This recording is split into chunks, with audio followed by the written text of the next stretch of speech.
You know, it's hard at 45 not to feel like one of the old dudes in the room, but perhaps it's fitting so that I can share a story from history.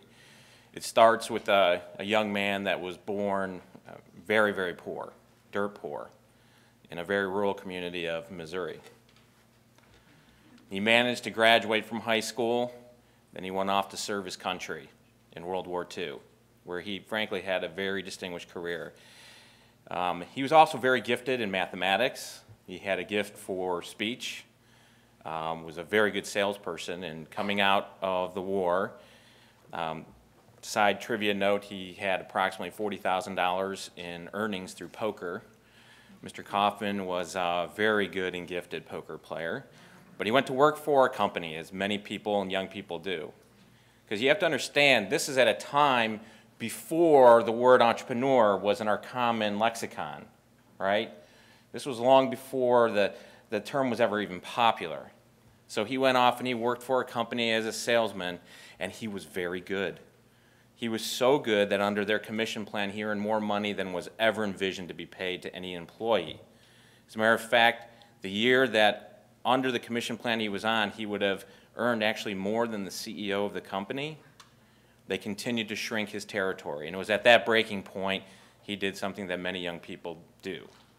He suggested that they perhaps are no longer compatible for one another. I'm sure he said it in a more colorful way than that. And he went off and he started a company.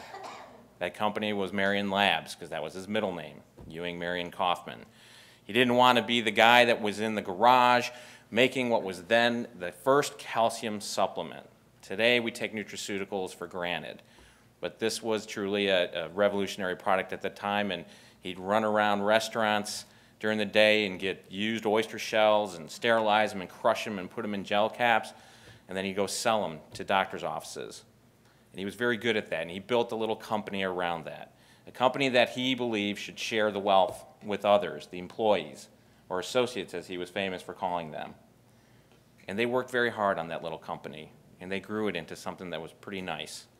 It was so nice that when it was acquired by Merrill Dow Pharmaceuticals, over 350 of his earliest employees, associates that were there with him in the beginning, all became millionaires overnight. 50 of those people went on to take their found fortune and start companies of their own.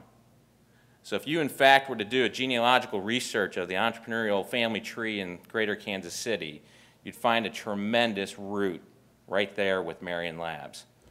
And so it is that when he finally did meet his great reward, he had amassed a personal fortune in excess of $4 billion.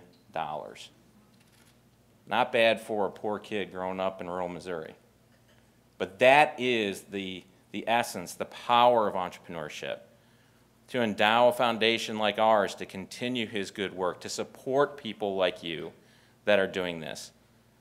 It gives us the good fortune to speak truth to power and explain to our elected officials the importance of understanding what a genuine job creator is, not what one that makes a convenient soundbite during a political season might be. We dare to speak the truth that we need immigration reform now in this country, and I don't mean in a xenophobic way that they're taking our jobs. I mean it in the genuine way that almost 1/3 of all high-growth firms in this country have a foreign national at the helm. Earlier this week, I served as a judge at the Collegiate Inventors Competition over at the Patent and Trademark Office.